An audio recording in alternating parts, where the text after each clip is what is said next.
Hey everyone, how's it going? My name's Ryan, and I'm here today to tell you a little bit about what I do as an UpperAir observer for NOAA. I'm going to try to make this as educational as possible, as entertaining as possible, while trying to keep it as least cringeworthy as possible, but no promises there. Even if this isn't the most interesting subject to you, or you're just not that into it, it's still 5-10 minutes out of your lecture, so you're welcome. So, what exactly do I do? Well, I prepare and launch weather balloons for the National Weather Service. We launch twice a day, 7 days a week. We are here for every single holiday. It doesn't even matter. Christmas, Halloween, Thanksgiving, we have to be here. This data is absolutely crucial. As the weather balloon travels up the atmosphere, what's attached to the bottom is called a radiosonde. This is basically the package that controls all the data, it collects all the data, and it transmits the information back to me down here at the home base. So when I get this data, I relay it back to the National Weather Service, and it's inputted directly into the numerical weather models. These weather models are absolutely essential to forecasting weather. Every now and then we will do a third balloon launch. The third balloon launch is typically for days when we're expecting severe weather, tornado, really bad hail, anything that the National Weather Service thinks we might need the extra data for. And so let me tell you a little bit more about it. So when you get the package open, you will have a few things to do to prepare the radiosonde. Number one, you take off this piece of stripping here, and then we take a look at this. So what's inside is we have the GPS antenna. This is the part that will transmit the data back down to me as I relay it to the National Weather Service. Next up, we have the temperature sensor. This is the part that collects the temperature data as it rises up the atmosphere. And then finally we have the relative humidity sensor. This thing kind of looks like an odd looking spoon, but it collects the data as well. An important note for you guys is that the temperature sensor is actually kept at a 45-degree angle like this. It reduces noise from the battery and helps with interference, things like that. As far as the GPS antenna goes, this is actually also helps us record wind data as the balloon moves every which way around. Other than that, what we have on the back is the battery. Let me open this compartment for you real quick. Inside we have several different wires. Essentially you just connect the red and white one to get the battery to start.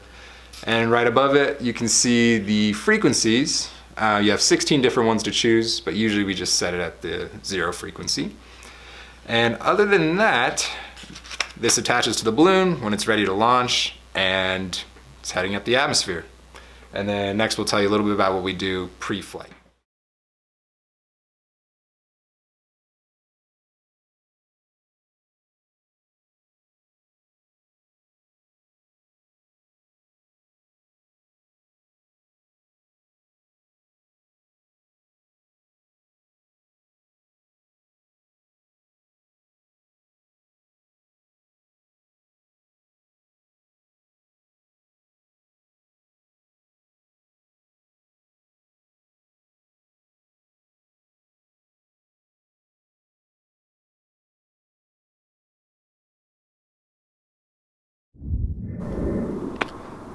Alright, next up, I get to tell you guys about one of the cooler parts of the job, in my opinion, and that is the fact that I get to observe clouds and report it back to the system. Now the benefit, as far as I'm aware, is that inputting the correct clouds, the correct heights, things like that, helps the radiosonde adjust accordingly as it travels through certain cloud decks or lack thereof. We look at low clouds, middle clouds, high clouds. We look at current what's going on with the weather currently. Is there virga? Is there hail, snow, whatever the case may be? We always report that. We also look at cloud amount coverage, and that's another important variable. For instance, let me show you guys what's above us right now. I'm not sure how well you can see that, but it looks like we have some low-level altocumulus, and from there I'm going to go ahead and report that. It has a specific code, which I believe is an 8, and that is a mid-level cloud. I'll take a look around at the other clouds and report those back as well. Other than that, that covers the cloud watching portion. Alright, so we're back inside. Clouds have been observed, they've been recorded. I always put it on this tiny little piece of paper right here. Let me give you an example. Just some numbers and codes. Pretty sure those are backwards to you. But basically, after the clouds have been observed, the balloon's been filled, the balloon's been tied, next we go to some final checkups before we do the launch. One of the first things I like to do before getting in here, I did a little bit out of order, is I like to take a look at the current state of the atmosphere. Through satellite, we can see the going-ons. We have clouds. We have a pretty thick layer of clouds over Colorado right now, which we saw outside. And for instance, over the Kentucky, Tennessee area, we have a nice low pressure system. Things like that. I like to get a good idea of what's going on. Other than that, for cloud levels and things like that, we like to look at the NWS, what other stations are reporting as far as cloud heights go. For instance, the most recent observation was that those altocumulus we saw outside were at about 9,000 feet above ground level. So they were low level. And then after that, what we do is we head over to our system, and this is where we put in the data, and this is the system that's actually going to keep track of the flight information as the sonde goes through the atmosphere. And again, we have the sonde here. It's all set up, and this is what it looks like when it's complete. Again, it's going to hang from this part right here as it heads up the atmosphere, collecting temperature and relative humidity, and sending the data back through the GPS antenna. So what I'll go ahead and do now is input the information, and then I'll get back to you guys. All right, so we are approaching launch time, which is right at 4 o'clock. Unfortunately, we'll probably be a few minutes late, but that's okay. They give us a pretty generous window to get this taken care of. And I'd rather do it right than do it wrong. Let me tell you guys a little bit what's going on here. So at the top here, we have the flight identifier. Right now, this is flight 703, release number 1. We record the date and time of the observation and the observer initials. From there, we go over to the surface data. And the surface data, we record barometric pressure, temperature, relative humidity, wind direction, wind speed. And here's where we get the information from that. Pretty handy, right next door. Pressure on top, and then a little bit dark, but the other variables are at the bottom. And then one other thing on this little tab is the present weather. This is what I was describing a little bit earlier, what's going on with the atmosphere currently. If there was snow or anything like that, it would be one of the higher priorities. For instance, 50 is drizzle, not freezing. There's 99 of these, so there's a lot to choose from.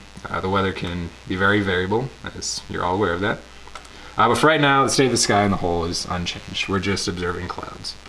Next, we go to the cloud observation. The codes that I put in here correlate to what I saw as far as clouds, cloud height, type of clouds, and cloud coverage. And then on the last tab here, we go to balloon information. The amount of gas used in the balloon is 1,400 grams, and the age of the balloon itself is 10 months. The age of the balloon is typically not supposed to go beyond a year, so it's getting up there a little bit. And then other than that, we are just about ready to launch, so I'll be right back with you. All right, so balloon's ready to go. Our system is beeping, and basically what that means is it's ready to launch. We're a little bit past the time, so we're gonna go ahead and get the launch going. And one other thing before I forget is we do use the wind data over here to help gauge which bay door we need to open. Wind's coming from the north today, so we're gonna open the south door. All right.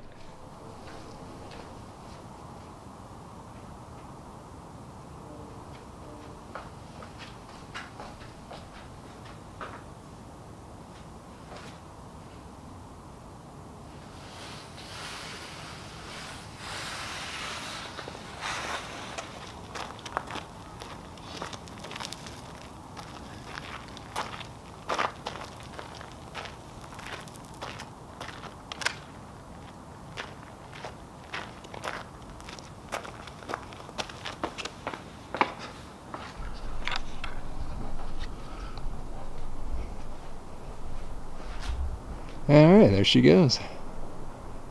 Nice little cloud background. It's perfect. Pretty successful flight. And off to our west, we have the nice setting sun over the mountains and some horses. Cool. All right, so catching back up here, we can see that our pressure is quickly approaching 400 hectopascals or 400 millibars. The computer's gonna make a noise that lets us know, the balloon's reached this height, and we can go ahead and report the data to the National Weather Service. So we'll go ahead and wait for that ring here. Oh, right on time. So when we hear that ring, the computer or the system, the software itself, will automatically generate the necessary files, the necessary coding to send to the National Weather Service.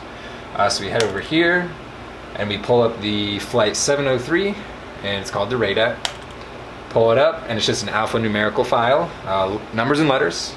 And essentially all we do, copy and paste it, and we head over to our government email, highly official stuff. And so I probably won't show you guys too much, but essentially we copy and paste it. I'll fill out the rest, and then we'll go from there. Now the important thing about the 400 is that once the balloon reaches this flight, or once the balloon reaches this height, the flight is technically complete. If the balloon were to pop at any point, or anything were to happen to the balloon, it would technically be considered a full flight. But actually, the balloon's going to go roughly another 70 minutes or so. These typically go up to 100 minutes. And as far as the pressure, usually it'll pop around 10. Sometimes it'll be a bit lower. And this will typically say about 30,000 meters. The next reporting height that we look at is 70 hectopascals, or 70 millibars. This is the next level that the National Weather Service wants to see the data for. And then finally, we send one more email when the balloon pops. That's going to send us all the flight information, the top of the atmosphere, and everything important in between. So those are the 3 levels we report at. 400 is the most important because, again, it signifies a complete flight no matter what. And other than that, I'm going to go ahead and send this email, and then before it gets too dark, I'll give you guys a quick tour of the site. So I just thought I'd leave everyone with some closing remarks. Our balloon did pretty good. It made it all the way up to 32,107 meters, or about 100,000 feet, so pretty darn high. The total flight time was 98 minutes, and as I'm talking right now, it's floating back down with its parachute. With that being said, I want to thank everyone for watching the video. Hope everyone learned something, and we'll see you next time.